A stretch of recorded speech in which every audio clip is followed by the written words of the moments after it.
You can continue anytime. I'm ready for you. We got so many cameras, you can continue anytime. Yeah, well, and that's what editing was all about. Yeah, believe me. And so, as I said, back in 1959, I became very interested in the world of the occult as it applies to, or the hidden world, as it applies to politics and religion. And within the past 25 years, I have begun to look at the occult or hidden world of commerce and how banks and government works. The one thing I will say that the past 50 years has given me is, I would say that nothing in this world works the way you think it does. Nothing. Governments do not operate the way you think they do. Banks do not do what you think they do. The police department is not here for what you think it is. Nothing in your world works the way you think it does. There's a far higher, bigger picture going on the earth for at least 7,000 years of human history that we modern day people really just don't relate to. All we know is what we live with today. But never suspecting that the institutions of power, banking, education, the military-industrial complex of the world has taken hundreds of years to develop. And over these last hundreds of years, great governments have come into being. Our great country of America, the United States of America, which was the first time on the history of the earth that a people rose up to demand their freedom and impacted the whole world. Because there's never been a time, I don't care when you look back and how far back you go into history, never been a time when the people of any country have ever raised up to declare their freedom. It's never happened. And that's what made America so interesting and so provocative back in the 1800s, is that Americans decided they wanted to be free. So what a clever idea that was. No one had ever tried that before. And of course, when you are a slave, and you are considered to be a slave, when you declare yourself to be free, you're going to make some enemies. And you're going to terrorize your masters who thought they owned you. So now you're going to be a terrorist. And they are now able to kill you because you're a terrorist. Why? Because you have terrorized your masters who thought they owned you. And now they see that the slaves are deciding to revolt and don't want to be owned anymore, and they want to be free, and so there was a war. We call it the Revolutionary War, in which Americans decided they wanted to be free, and they wanted to be free at any cost. And so there was a great war that started in our country against our enslavers, which was Europe. Now, if you keep in mind that for at least 2,300 years, Rome has dominated Europe. First of all, obviously, under the Caesars of Rome. And when the Caesars Rome fell in about the 5th century AD, a new power rose in Rome called the Vatican. Well, the Vatican simply took over the position of Caesar of Rome. And so today, the papacy of the Pope is still basically Caesar in Rome. And this is why all of the nations of Europe all come to bow down to the Pope in Rome, because he is, in point of fact, Caesar. His official title is Pontifex Maximus. And that was a term that was given to Caesar of Rome. So the point I'm making here is that for 3,200 years, Rome has dominated Europe. And for 3,200 years, Europe has dominated the world. Therefore, there is the old saying that all roads lead to Rome. So when you begin to see the wars and the tragedies and the things that are going on in the world today, the corrupt politics, the lies and the deception and the wars and incredible things which we're seeing, that people are becoming more and more concerned and worried about what's going on the world scene, and where are we going as a civilization, especially Europe now and America. Just keep in mind that what you are seeing today, happening on the earth today, with all the wars and economic problems, etc., all has a pedigree, and all has a background which you need to understand. It's called the history of our country, the history of Rome, the history of the Roman Empire. And so this is why I have always wanted to uncover, so to speak, the hidden history of Europe, the hidden history of America, and in point of fact, the hidden history of the world we live in. Because as I said before, so much of our religion, our government, our commercial systems, our educational systems are all based on ancient concepts and belief systems. And unless and until you educate yourself as to how your world operates, you're never really going to experience freedom. Because as a man thinketh, so is he. And so one has to start thinking in terms of how would it be in your life if you were truly free. And what would the world be like if humans were actually free and no longer had slave owners, if the whole human race were free to do what they wish. We're not talking about anarchy. We're talking about legitimate government which protects the rights of all good people and allows individuals to be who they want to be and to do the best they can. And so this is what I have always wanted to do, is to help young people, especially young people, to understand where the world they live in has come from and how it got here. Because you cannot fix anything, you can't help any problem if you don't know how the problem started. If you don't, who was it? Albert Einstein said that you can't depend on the same people who caused the problem to fix it. So I believe that knowledge is power. And this is why so many people in America especially feel powerless, because they have no knowledge. It's written in the Old Testament of the Bible. Profound things have been said in the Bible. For instance, it is written in the Old Testament that my people are dying from a lack of knowledge. And that's certainly true. Today people are dying, they're wasting their lives away because they're ignorant, ill-informed, and unread as to how the world works. And there's another scripture that I think is extremely important that says, where there is no vision, the people perish. Let me say that again. Where there is no vision, the people perish. Simply meaning that as long as civilization does not understand where we have come from, where we are now, and where is the whole human race going in the future, if you don't have that kind of spiritual vision, then we're going to perish. Because all of us are nothing more than sitting ducks in the pond. Unless you understand freedom and where it came from and how it was obtained, and unless you start thinking in terms of protecting your rights and your freedoms, the ancient Roman law, and I find ancient Roman law very interesting.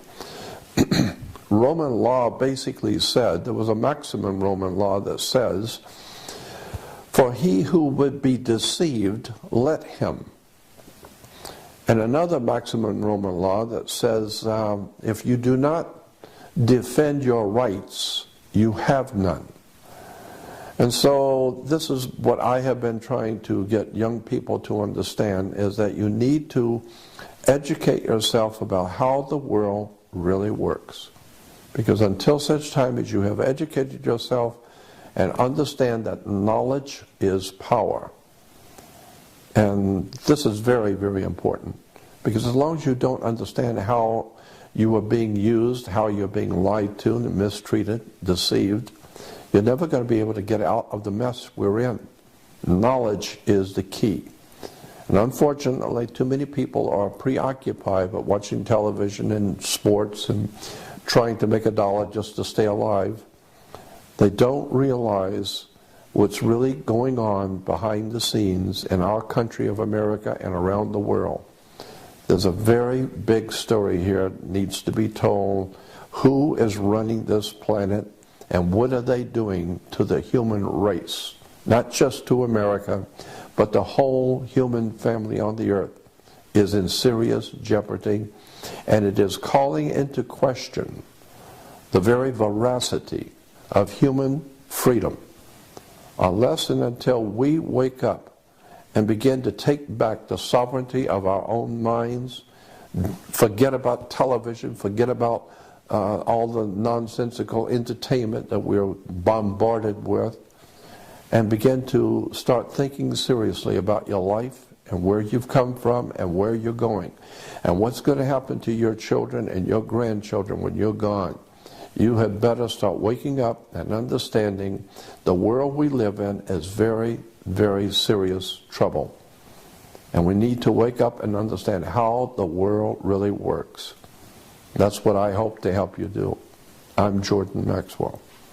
That was awesome, Jordan. There was a philosopher, I think his name was Socrates, if I'm not mistaken it was Socrates, who eventually the government, the powers that be, shall we say, in the government of that day in ancient Greece, they came to Socrates and they suggested that he might want to do away with himself. They didn't want to have to do it themselves, so they suggested he might want to commit suicide for the good of all the nation. Why? Why was the government so anxious to have Socrates dead and gone? They said that he was corrupting the youth of Greece. He was corrupting the young people.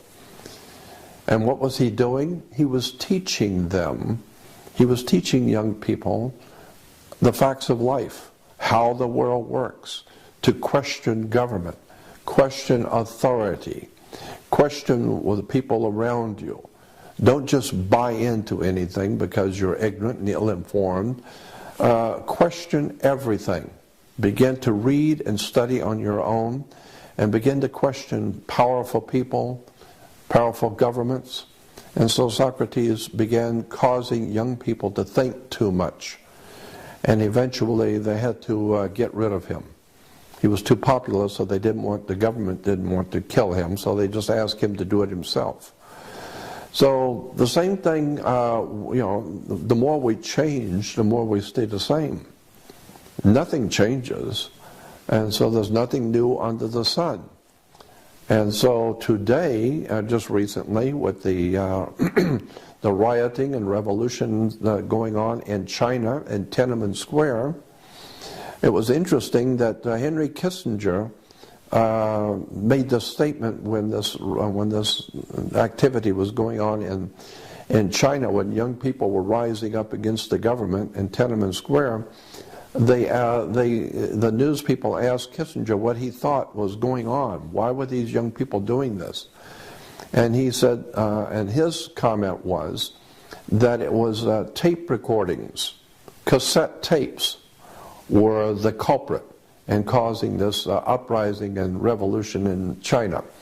And what he was saying was that young people here and from China who are living here in America, who were enjoying the fruitage of freedom and liberty and justice and education and knowledge, were making tapes, cassette tapes, and sending them back to their friends back home, to young people, their young friends back home, and their young friends back in China were reproducing those tapes Everybody has a tape recorder, so they were reproducing tapes, and before you know it, all the kids in China were listening to cassette tapes about freedom, liberty, questioning authority, questioning your masters, and questioning who supposedly owns you, and question your decisions in life.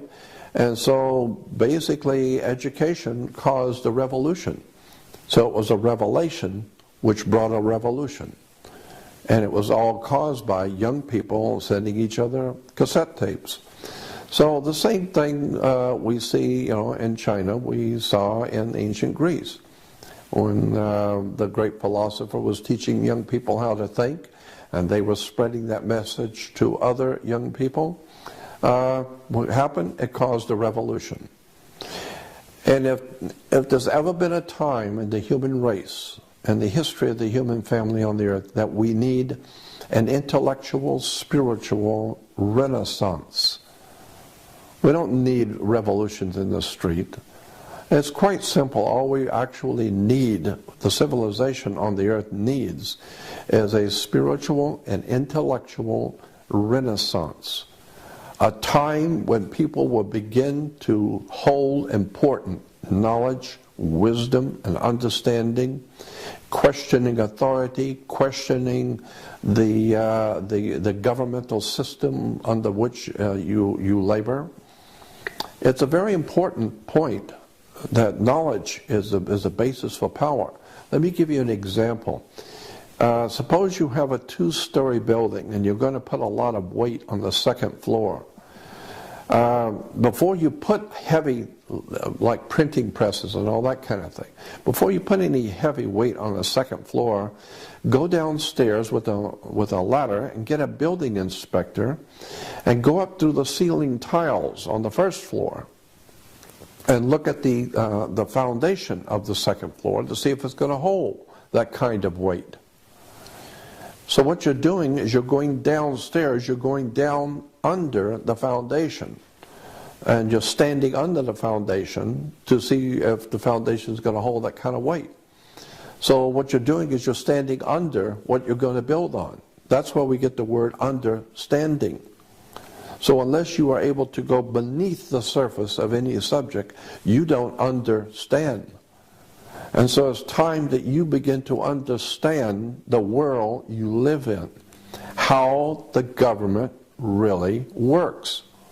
It doesn't work the way you think it does. Banks do not loan money. There's a law in America that says no bank can loan money, period. That's the law. Now, how many people go to get a loan from a bank know that the law in America says no banks can loan money? How many people know that? So once you begin to understand that banks don't loan money, I mean, think about it. Just reason for a moment. Suppose I put my $100,000 of my money into a bank, and 2 days later you come in and want to buy a boat for $200,000 or $100,000, and the bank is going to give you my $100,000 to buy your boat. No possible way is that going to happen. Banks do not have the authority to take my money and give it to you. And if you don't pay, then what? I just lost my money because they gave you my money. That's not the way banks work. Banks do not loan money. The way it works is very simple. Suppose you're buying a $30,000 car, $50,000 car. That car, first of all, has to be appraised by a state-approved appraiser. So you have a government appraiser appraise the car for its value. And let's say it's $50,000. Therefore, the paperwork on which that paperwork which represents that $50,000 car is referred to in commerce and business as commercial paper. And that piece of paper represents $50,000 in business. So so what happens is if you decide you want to buy the car, the dealership sends the paper to the bank. So now the bank has a $50,000 worth of commercial paper. What the bank does is they open up a bank account in your name. without you knowing it. All banks do this. They open up a bank account in your name. They sign your name on the bank account because you can't open a bank account without a signature. So they sign your name on a bank account and open up a bank account for you. But you don't know that. Then they take the $50,000 in commercial paper, which represents $50,000, and they put it into your account. So now you have a bank account in their bank with $50,000 in it. And then they take that bank account and they write a check on that for you. So the first check for the first $50,000 they write for you, and they sign it for you and give it to you so you can give it to the dealer. So you think that the bank has loaned you $50,000. No. The bank merely gave you credit on the commercial paper which they are holding. They are confirming that they have the $50,000 in the bank with the paper. They're holding the pink slip. Therefore, they will give you a credit of $50,000 based on your commercial paper. So they didn't give you anything. You gave them $50,000 on commercial paper. They just gave you a credit, and so that's the way it works. There is no money changing hands. Now let me give you another example that's even easier to understand. Suppose you were a painting contractor, and I hire you to paint my office, and you tell me it's going to cost $100 to paint my office. Well, the way it works in business, in commercial business, is that I agree to your bill of $100. So when you're through with the job, you come to me and you give me a bill, and the bill is for $100. The same thing if you go to Sears or any market or whatever, and you buy something, they're going to give you a bill. You're expected to pay it. All right, so you as a painting contractor have painted my room. When you're through, you give me a bill, and the bill I read is $400. I reach in my wallet and I pull out a $100 bill, and I give it to you. Now you have been paid because I gave you a $100 bill.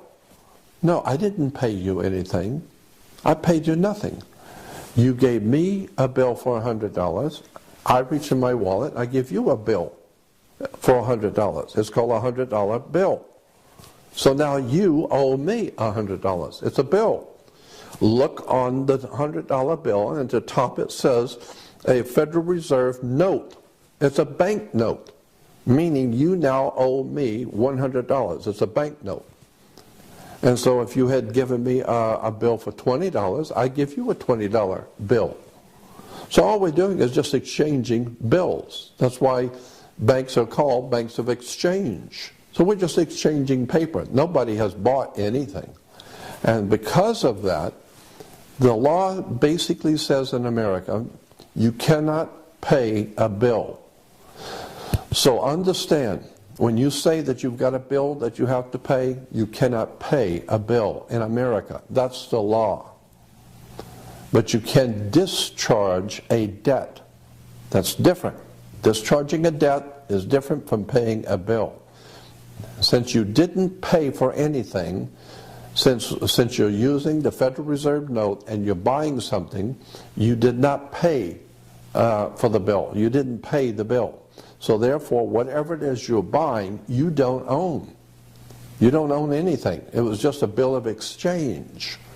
So they gave you something, you give them something. They give you something worth $100 bill, and I gave them a bill for $100. So the bottom line on the way commerce works is that nobody pays anyone, period. Therefore, in point of fact, by law, no one owns anything in America. No one. So that's why you don't own your home. You don't own your car. Once you understand how the world works, it's an extraordinary story, a betrayal of the human family. Very, very interesting, dark stuff that we are not aware of. There's another law that says any official vehicle that is owned by the state, whatever state you happen to live in, the state has its own vehicles. And therefore, any state vehicle will have on the vehicle, I don't care what it is, a truck, car, motorcycle, it doesn't matter. It will have on the license or near the license, it will always have for official use only. A little sticker or a little print on the vehicle, whatever it is, and it will say for official use only. That means that this vehicle, whatever it is, 16-wheeler or a motorcycle, it doesn't matter. It's for official use only, means it's owned by the state. And anyone who's using it is officially using it for the state, not for themselves. Therefore, anytime you are going to register your car, you get a little tag in the mail, and you peel off the tag, and you're going to stick it on your car. When you get that tag, read it. Read on the tag, it says for official use only. So you're peeling it off and putting it on your car, so now your car has official use only, meaning the state owns your car. And since the state owns your car, they would like to know where their car is. So that's why once a year you have to register your car. You've got to register it to let them know where the car is, because they own the car. And incidentally, that also is why you have to have insurance and a seat belt. It's because you do not own your body. The government owns your body, in point of fact. And so your body is a security on the New York Stock Exchange, and the corporation that owns you, and you are owned. There are laws that expressly say that you are owned. You just don't know it. And since you are owned, your owners do not want you to get hurt, so that they have to take care of you, because you're a security on the New York Stock Exchange. So you must carry insurance. Well, I mean, that makes sense if you've got a stock on the stock market. If you can insure it, that's even better. And so that's why you have to have a license, you have to have insurance. You can't get married without a license, because everything in our life is a business. Getting married is a business. That's why you have to have a license to get married. The word license simply means a permit to do something, which without that permit is unlawful. Therefore, is totally unlawful for you to in any way, shape, or form have any relationship with a male or a female intimately without a license. So that's why you have to have a license to get married. Why? It's because you are considered by law a maritime admiralty product. It's a very big story, very, very deep, and most people have never heard such a thing. But the bottom line is, what I'm telling you is absolutely true. All you have to do is just start reading a little bit about how commerce works, how government works, how banks work. It's a fascinating story about how the world in no possible way works the way you think it does.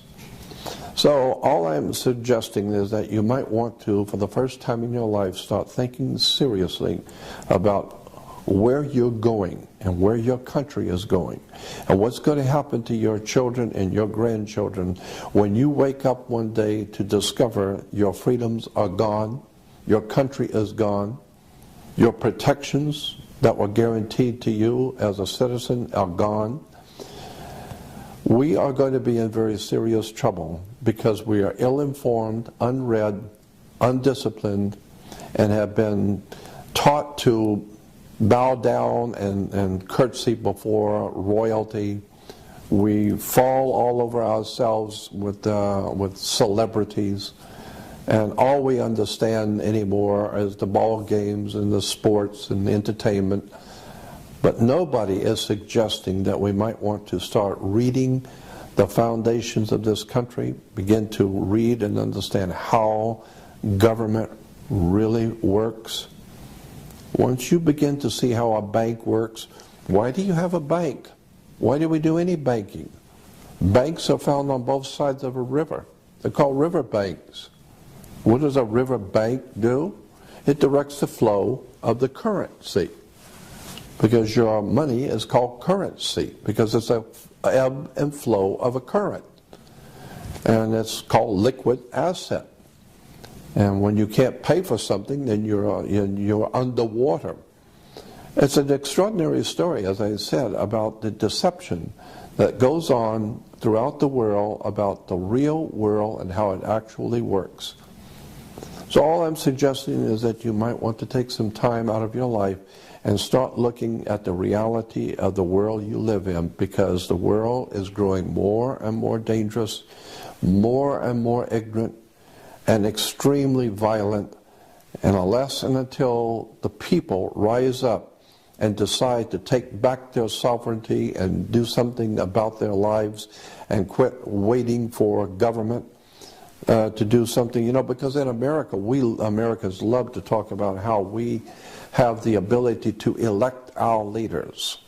We're big on talking about how we can elect our leaders. But as Dick Gregory once said a long time ago, yes, we can elect our leaders, but you can't select your leaders.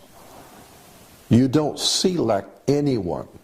Your masters who own you will select who will run.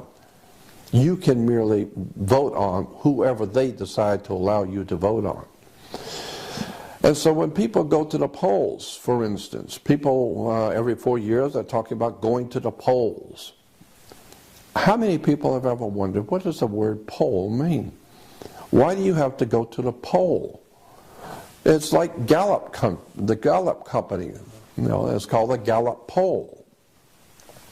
Anytime some company is taking a poll, what does that mean? It doesn't mean that they are electing anybody. You take a poll to get a consensus of what the people are thinking. That's what a poll is. It's called a Gallup poll. There are many other companies that conduct polls for universities, for government. So that's what a poll is to get a consensus of what the people are thinking. How many people like this color or this product as opposed to how many like the Pepsi as opposed to Coca-Cola as opposed to root beer? And so they take a poll. And so the poll shows that that the masses all particularly like one product. That's all they want to know. Just which one do you like best? It doesn't mean much of anything. It's just a poll. And so every 4 years, Americans go to the poll to tell their masters who own them. And they do own you. Your body is a security on the New York Stock Exchange. You need to understand that. And so every 4 years, your masters who actually own your body want to know which one of these individuals that work for us, they work for the corporation, you work for the company, but which one of these would you feel better about having at the head of the company? Which one do you personally like? All 6 of them work for the company.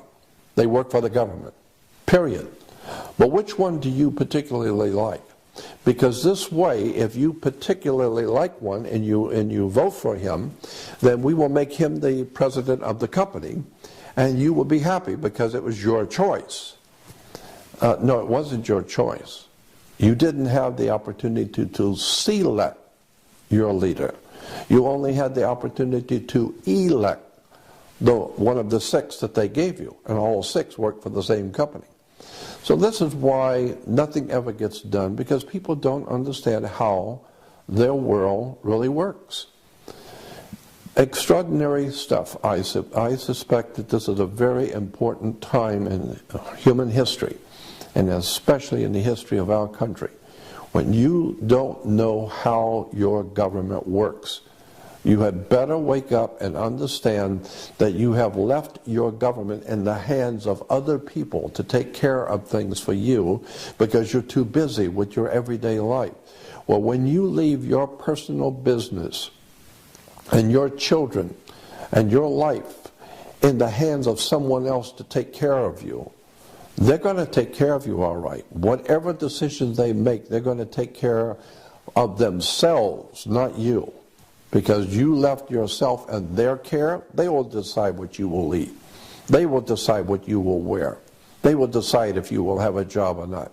Why? Well, because you left yourself in my care. I'm supposed to be in charge of you. So I will decide how much you will make.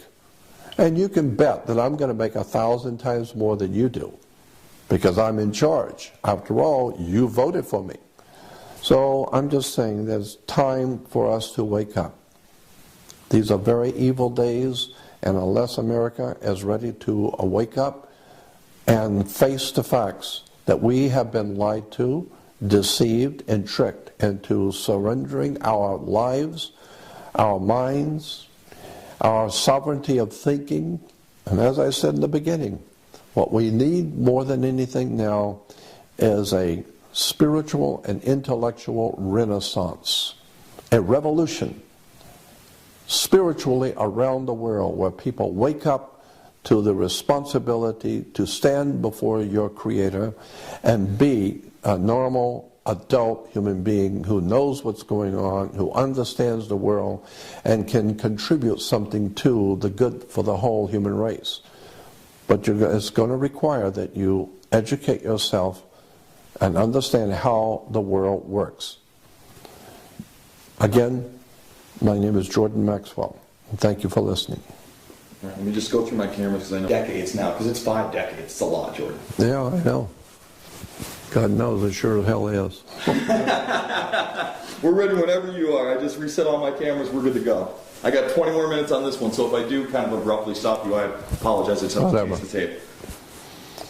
I have learned many things in the past 53 years of my life and examining the world in which I live. And one thing I've come to quite a few conclusions. One thing in particular is I see no advantage in confronting power. Anytime you confront power, you will pay for it. The Jews who stood up to Adolf Hitler paid a hell of a price.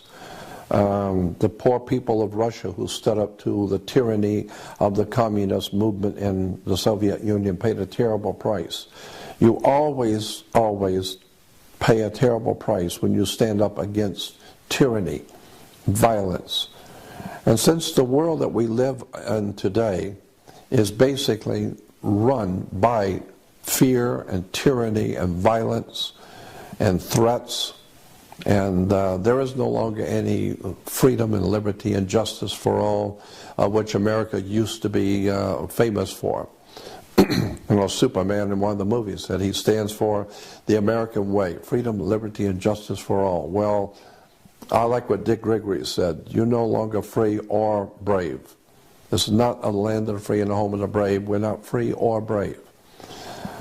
So it does not pay to confront government or to confront your masters. The way I have chosen to do my work is just to quietly try and help young people and anyone else who is listening, but I'm mostly concerned with the lives of young people, because older people usually are so jaded they don't want to change anything. They're not interested in changing anything. But young people see the value in changing for the better. Older people don't. And so I have always wanted to just quietly do the best I can to cause young people to read, study, educate themselves, intellectually and spiritually enlighten themselves, because this is very important in this time of these times in which we're living. For young people to understand the word grounding, you need to be grounded. You're a biological battery, and you need to be grounded. And we know scientifically that when you take your shoes off and walk in the grass or walk on the beach, you are grounding yourself because, as I said, your body is a biological, electrical battery of sorts. And so you're grounding yourself with your Creator, with your earth, with the earth that you came from. And so the best way to ground yourself is to also spiritually and intellectually begin to educate yourself. Begin to read and study. And of course that's a very radical and revolutionary idea, because the tyrants of Russia that took over the Russian people, the Soviet Union, Adolf Hitler, who took over the Nazis, took over Nazi Germany, that was something very, very dangerous to do under those totalitarian dictatorships, is to start thinking on your own and questioning authority. You don't question Adolf Hitler, and you don't question Mao Zedong in China. You don't question the communist emperors. You don't question the warlords or the mafia or the gangs. You don't question that. It's tyranny, it's fear. And unless and until the human race can get back their sovereignty to question everything, to question the ethics, the laws, the rulers, who these people are who rule over us, where do they get their authority to rule over us, unless you're ready to do that, you might as well understand your children and your grandchildren are going to live under tyranny. They're going to live in a very violent, dark, and evil world that is coming. And so I believe that the only hope for the human race is for a spiritual and intellectual renaissance where people begin to question everything. Do not accept anything from anyone unless you can prove it to yourself. Because there's a lot of people out there with a lot of money and very powerful people who will lie to you through their teeth and couldn't care less because they have no respect for you and they know that you're going to buy anything they say and therefore they will have their way with you. I would suggest to save the human family, you might want to start quietly resisting tyranny. Begin to question everything. Read, study, find out how commerce works. Find out how the law really works. Find out how this country was founded, where freedom came from. Go back and start reading and studying, and you're going to find out the world has come a long ways down this dark hole into tyranny and violence because people have allowed it. It was Albert Einstein who said, the world is a very dangerous place, not because bad people do bad things, but because the rest of humanity does nothing. And that's the truth. That is the real truth. The real problem on the earth today is that, as the philosophers once said, all that is needed for evil to exist and prosper is for enough good people to do nothing. And so that's the problem. Today, overwhelming majorities of the American people couldn't care less. As long as they have the food to eat and the cold beer to drink and they're entertained, just as it was in the Roman Empire, as long as you have the entertainment and alcohol and the music and whatever it is, that all your drugs, we're the biggest drug-using nation in the world. Our people are on drugs everywhere. Legal and illegal, doesn't matter. We are a drug-taking society. The reason why is because we as a people in America know we've been had. And we have no power because knowledge is power and we have no knowledge and we know it. So I'm suggesting if you want to save the world for your children, for your grandchildren, you might want to start doing something you've never done before. Slowly but surely, read, question, think, and evaluate what's going on, and do not take the word of anyone. There's a scripture that says, there's a scripture in the Bible in the New Testament that says, do not trust any man. Put not your trust in earthly man, in whom there is no salvation. Every time people are jumping in the streets and praying and crying and dancing in the streets because their man got to be president, and eventually 6 months later they will find out he was nothing more than just one more criminal running a scam on them. So all we need to do is just keep voting, just keep doing what you've always done, because it's never gone anywhere and it's never going to go anywhere. Why? Because that's what we want. As a nation, we want people to lead us. And when people lead you, they're going to mislead you. So you better start taking back your own mind and your own sovereignty and start thinking for yourself, which has made America great. We were a free country because we did not want to cower ourselves to tyranny. We wanted to question everything. Well, the world has changed. We've lost our freedom. We've lost our jobs. We've lost our money. Many of us have lost our homes. And now generally the country is just losing its mind. And that's why drugs are on sale everywhere. The Medellin cartels are selling drugs and making billions off of America. On every street corner in America there are drug sales. Every corner has a liquor store. It's because somebody is wise enough to know that they're using us and that we are frustrated and we need drugs and alcohol and entertainment just to get by from day to day. So this is the world you're leaving for your children. This is the world you're leaving for your grandchildren.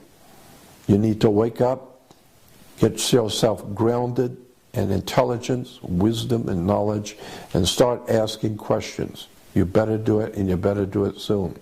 The world we know is not going to be here much longer. What your masters have planned for this world, you have no idea in the world what's coming. This is very serious. You need to wake up. 1 second, let me change my battery. Yep, and let me hear it.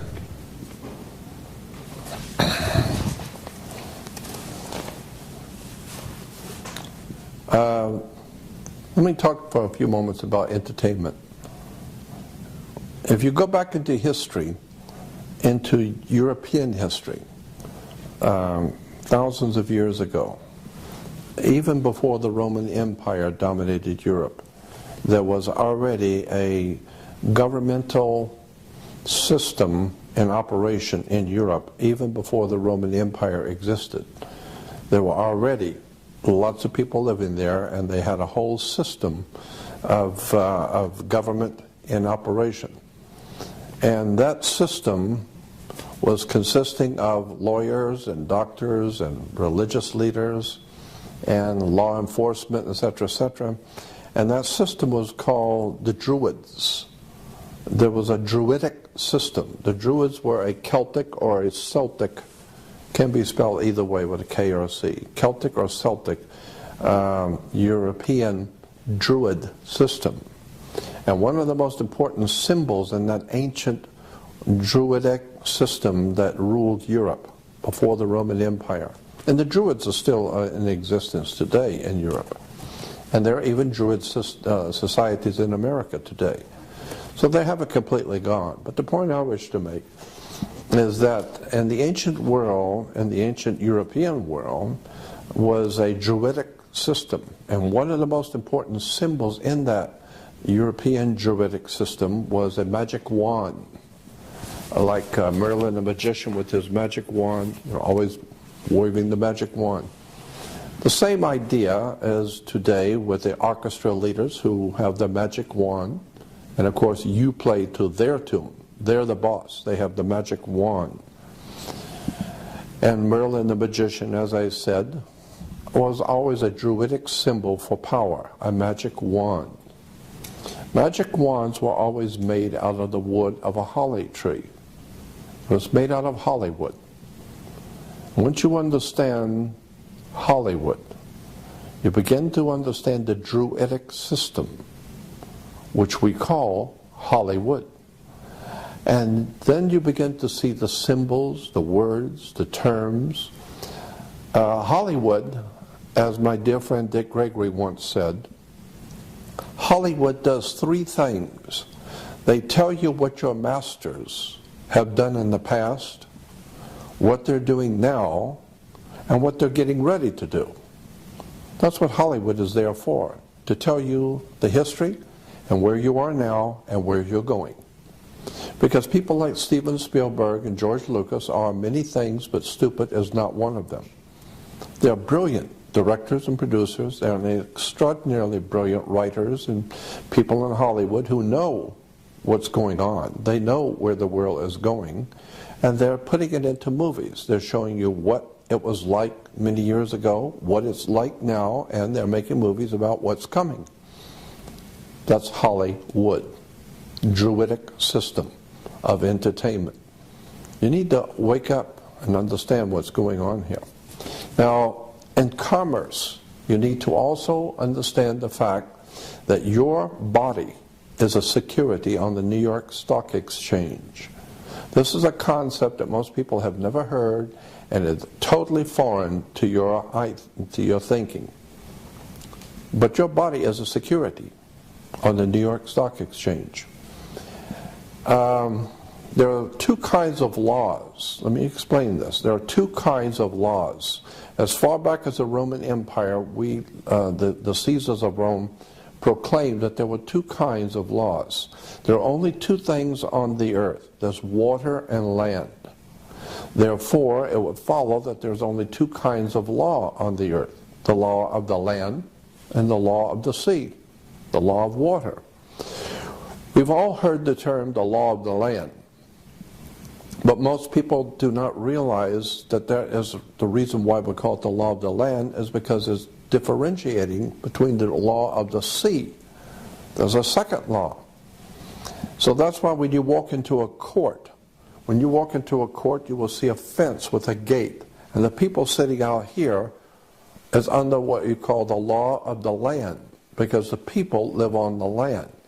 But once you walk through those gates, when your name is called and you walk through the gates, those gates are referred to in court as a water gate. A water gate is when you go through the canal, like the Panama Canal, they have water gates.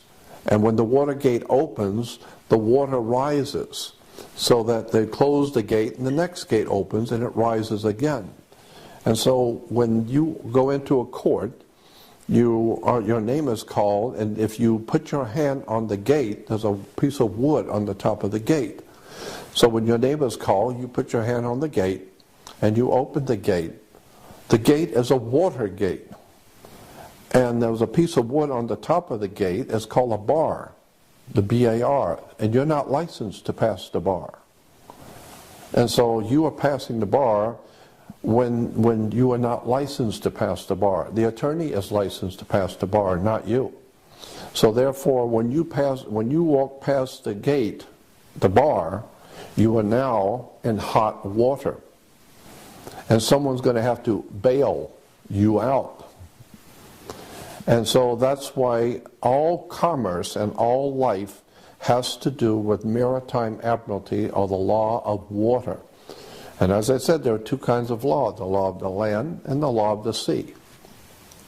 The law of the sea, when we talk about the sea, the oceans, we always refer to the oceans, well as one of the ancient words for the ocean or for the sea was mer, M-E-R, which gives us our word mermaid. And so the sea, or mer, was always enchanting, because the waves come in, they go out, they come in and go out, and it's hypnotic. And so the waves coming in and going out, it's beautiful, it's relaxing, it's metaphysical, and so it's very, what we call, enchanting. So therefore, mer is enchanting. And so the law of the sea became known as a law of the merchant. And so the law of the merchant, or merchant, is the law of the sea, or the law of water, and water represents in law, whether you know it or not, in law, water represents money. Money is water. So that's why people say, money goes through your hands like water. No, money is water. It is the liquid asset, the cash flow. And of course we say if you're losing your house is underwater, or you're drowning in debt. You can go on for hours with this subject about how maritime admiralty, or the law of banking, is actually the law of water. And as I said before, that's why you have banks, because banks are on both sides of a river. It's a river bank, and with a river bank, it directs the flow of the water, or the currency. So your money is a currency. So the whole idea of life on the earth is that there are two kinds of law, the law of the land and the law of the sea. And once you understand that all activity of humans on the earth, crime, doesn't matter what kind of activity, whatever the activity you're involved in, is under the law of the sea. It's under maritime admiralty law. And you need to understand that. So that you need to understand what the word maritime law means. It means the law of the sea.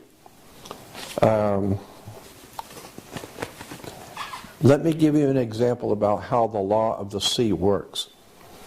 All ships, rocket ship, sailing ship, item has to have its own certificate of manifest. You have to have how much does the car weigh, how much does it weigh, what color was it, does it have air conditioning, is it 4-door or 2-door? So it has to have its own certificate of manifest. Why? Because it came in on a ship and she delivered the product on the water, on the high seas. And so she's now sitting in her berth. So this is why when you were born, your mother's water broke. And you came out as a maritime admiralty product because you came out of water. Therefore, you have to have a birth certificate, a certificate of manifest from the ship who sits in the harbor in her berth. So you have to have a birth certificate. Why? And who has jurisdiction over the birth certificate is the dock, because that's where the ship is sitting. It's sitting at the dock. So the dock has to sign your birth certificate. Why? Because you are a maritime admiralty product. The banks will buy your body. And it's a story of the way banks work, the way maritime admiralty commerce works. You need to understand that you are a product. This is why if you are looking for a job, you're not looking for employment. You go to a human resource center because you are nothing more than a resource. You're a human resource. Just like iron and copper and oil and silver, and you're a resource. So you need to understand how this stuff works. When you drive through the downtown Los Angeles, you will see gang graffiti on the walls. Most people driving by and seeing gang graffiti just shake their head because it's just incredible the way that young people destroy property by spray painting graffiti on walls. But young people who understand that graffiti is a symbol, it means something. And if you don't understand the symbolism, you need to stay out of that neighborhood. So the same thing is happening all around the world. If you understand the flags and the symbols on flags, or the coats of arms, or the harlotry, or the corporate logos that companies and corporations use, these are all symbols and words and terms that are being used.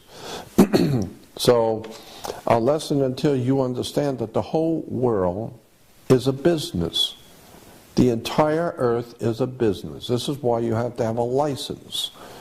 You have to have a license to get married, because whether you understand it or not, you are considered, in this country, you are considered to be a corporation. Your body is a corporation, a company. That's why when I see you with the person, I say, you know what, that person you were with is bad company. Company?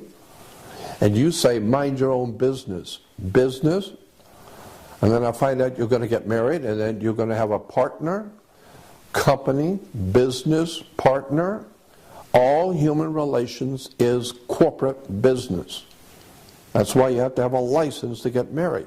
If your marriage doesn't work, you're not going to God, you're going to court. And you're going to bring your money and all of your assets with you, because it's just business. So you need to understand how this stuff works.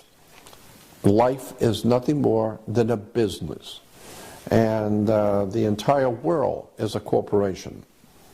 Now there's a world of difference today, there's a world of difference between the United States of America and the word United States. The word United States by itself means one thing. United States of America means something totally different. So that's another subject for another time. You need to understand how your government really works. Again, I'm saying that the most important thing that I would like for my audience to understand is that they need to educate themselves to the world they live in. Nothing works the way you think it does. Nothing. I was talking about symbols and talking about the gang symbols. Well, nothing is more interesting when you're talking about symbols. Give me 1 minute. Yep. I'm sorry about that.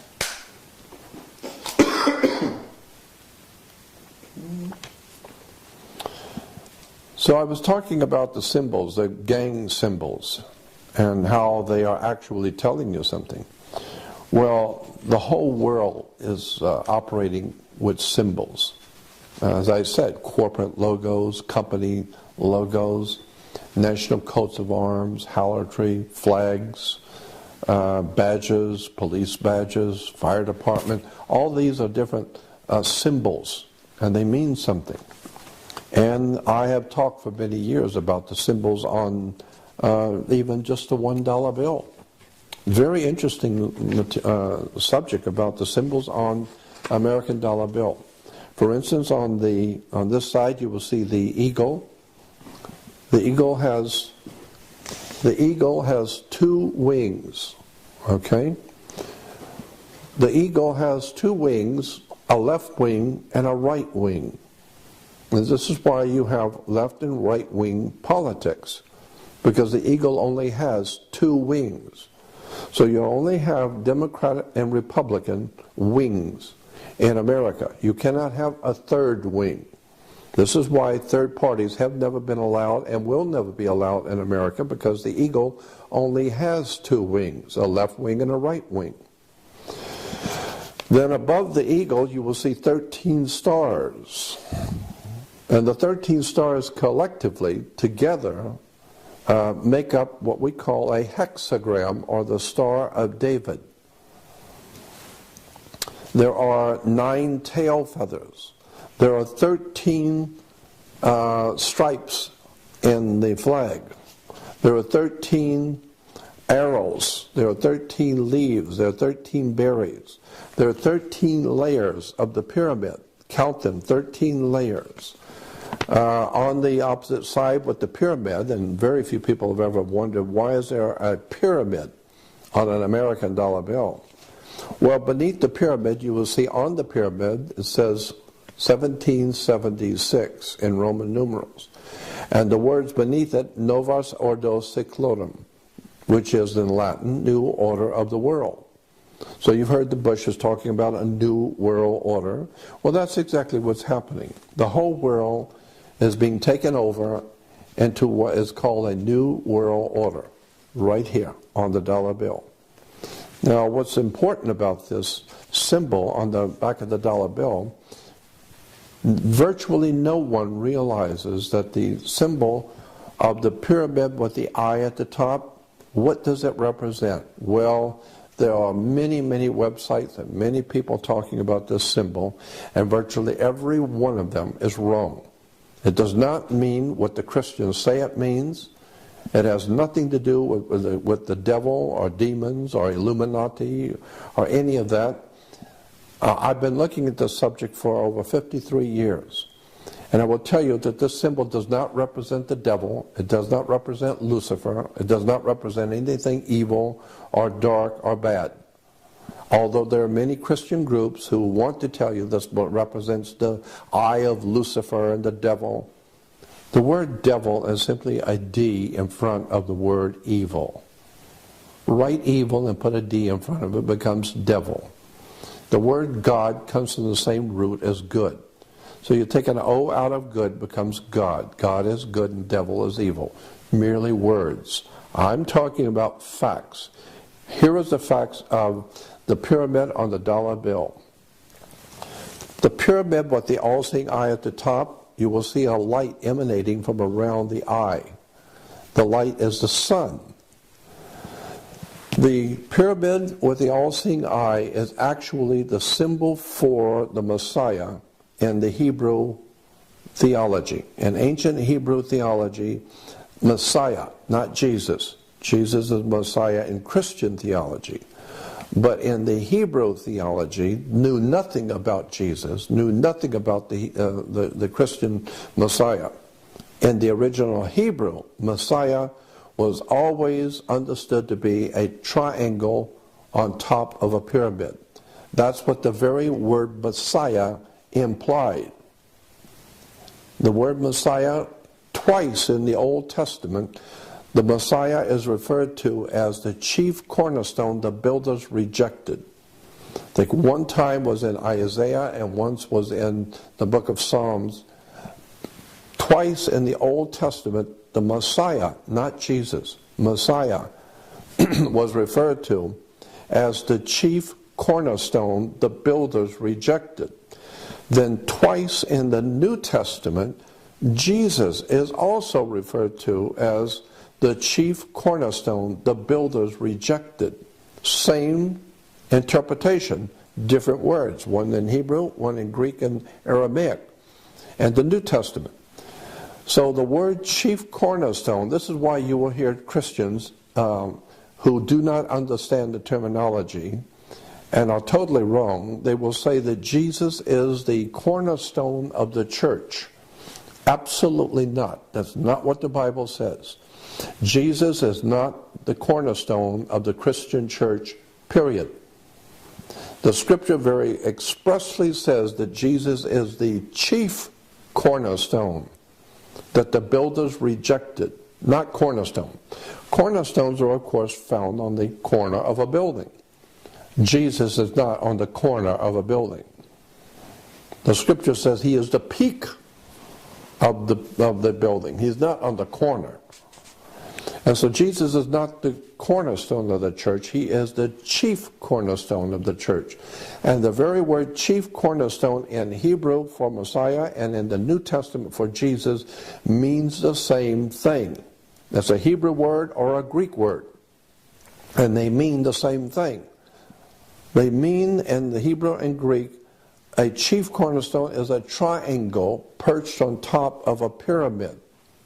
That's what the word means. So this symbol on the back of the dollar bill represents the Jewish Messiah. Or, for Christians, Jesus, the Messiah. That's what the symbol on the dollar bill actually means.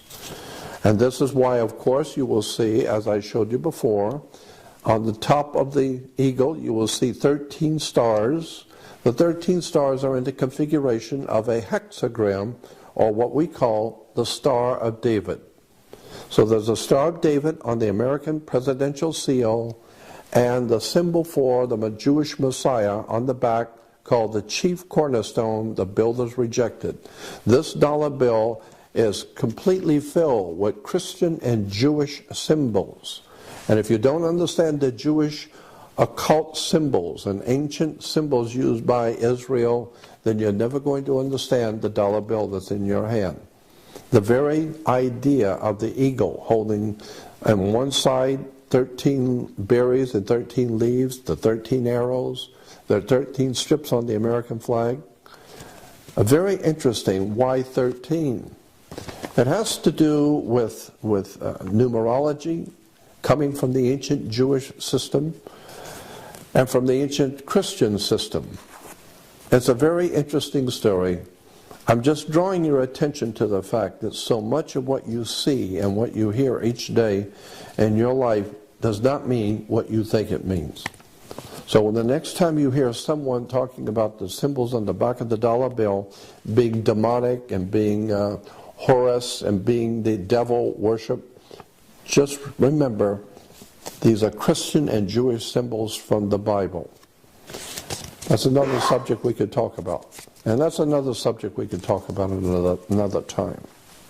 Well, I'm thinking about that. Let's do it now then. Yes, absolutely. Let's do it. I'm ready.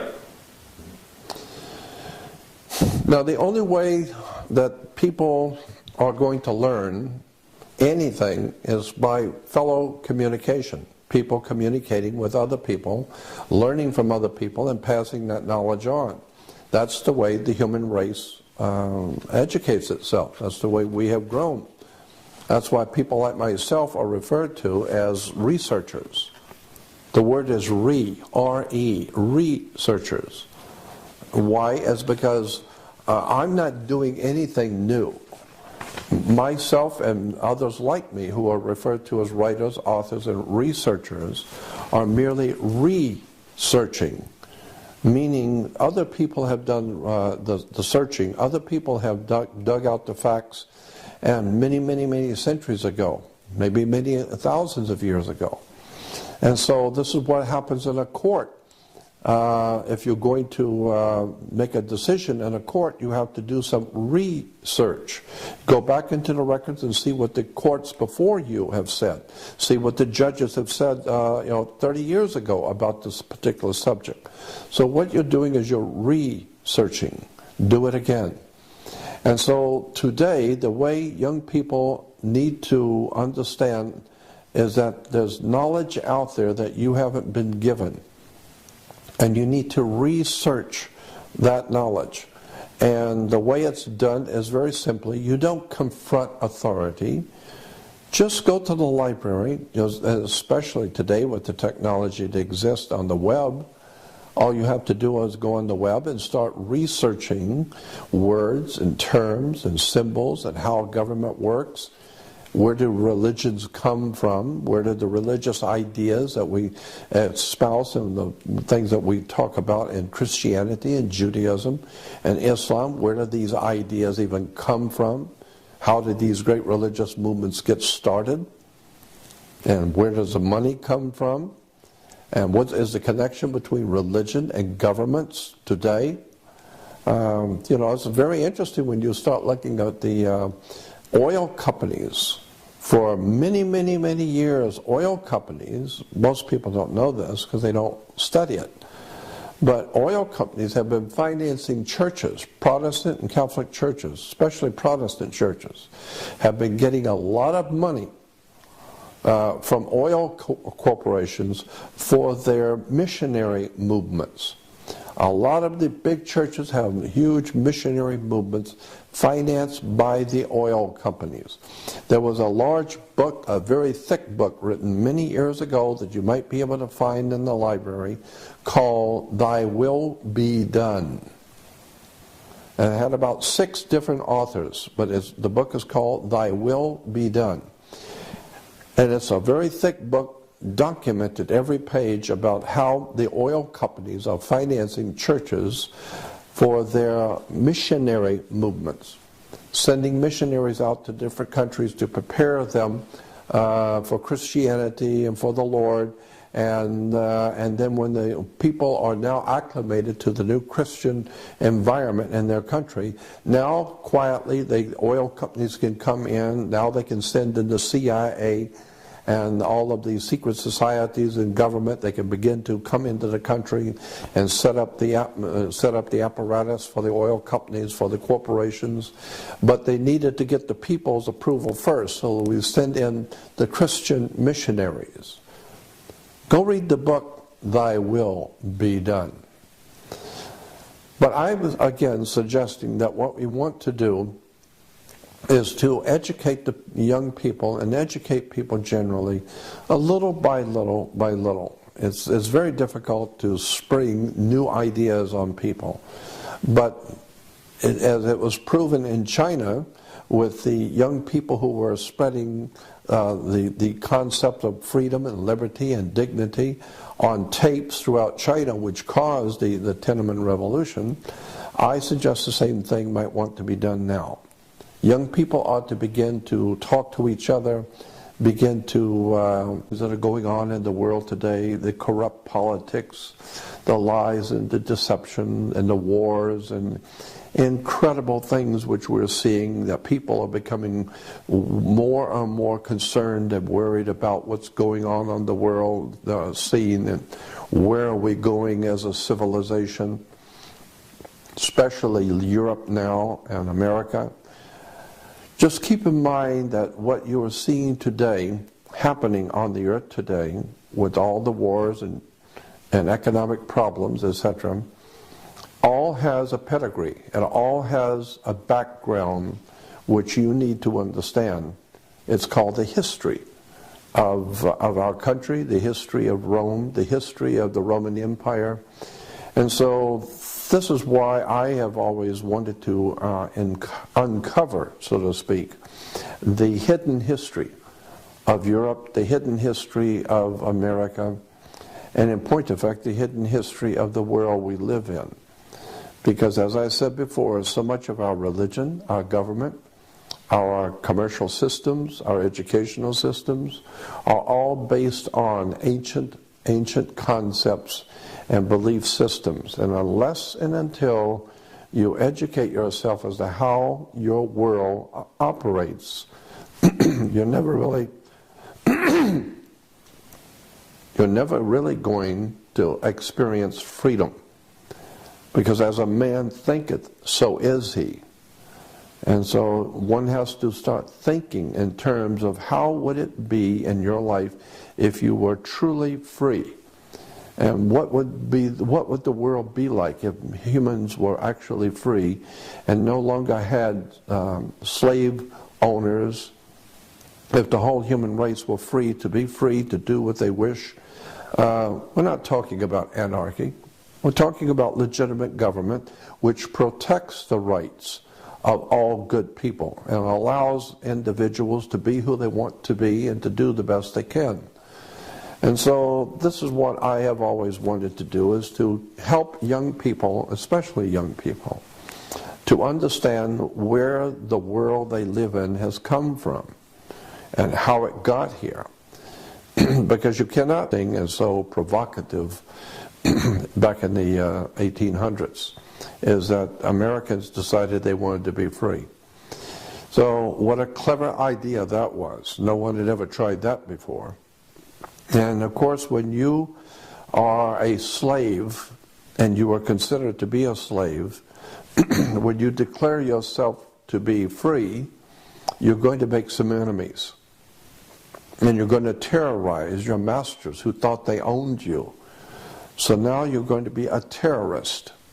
And they are now able to kill you because you're a terrorist. Why? Because you have terrorized your masters who thought they owned you. And now they see that the slaves are deciding to revolt and don't want to be owned anymore. And they want to be free. And so there was a war. We call it the Revolutionary War, in which Americans decided they wanted to be free. And they wanted to be free at any cost. And so there was a great war that started in our country against our enslavers, which was Europe. Now, if you keep in mind that for at least 2,300 years, Rome has dominated Europe. First of all, obviously, under the Caesars of Rome. And when the Caesars Rome fell in about the 5th century AD, a new power rose in Rome called the Vatican. Well, the Vatican simply took over the position of Caesar of Rome. And so today the papacy or the Pope is still basically Caesar in Rome. And this is why all of the nations of Europe all come to bow down to the Pope in Rome, because he is, in point of fact, Caesar. His official title is Pontifex Maximus. And that was a term that was given to Caesar of Rome. So the point I'm making here is that for 3,200 years, Rome has dominated Europe. And for 3,200 years, Europe has dominated the world. Therefore, there is the old saying that all roads lead to Rome. So when you begin to see the wars and the tragedies and the things... You can continue anytime.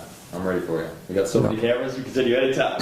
Yeah, well, and that's what editing was all about. Yeah, believe me. And so, as I said, back in 1959, I became very interested in the world of the occult as it applies to, or the hidden world as it applies to politics and religion.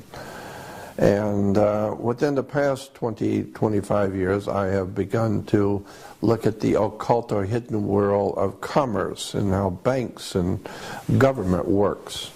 The one thing I will say that the past 50 years has given me is, I would say that nothing in this world works the way you think it does. Nothing. Governments do not operate the way you think they do. Banks do not do what you think they do. The police department is not here for what you think it is. Nothing in your world works the way you think it does. There's a far higher, bigger picture going on the earth for at least 7,000 years of human history that we modern day people really just don't relate to. All we know is what we live with today, but never suspecting that the institutions of power, banking, education, the military-industrial complex of the world has taken hundreds of years to develop.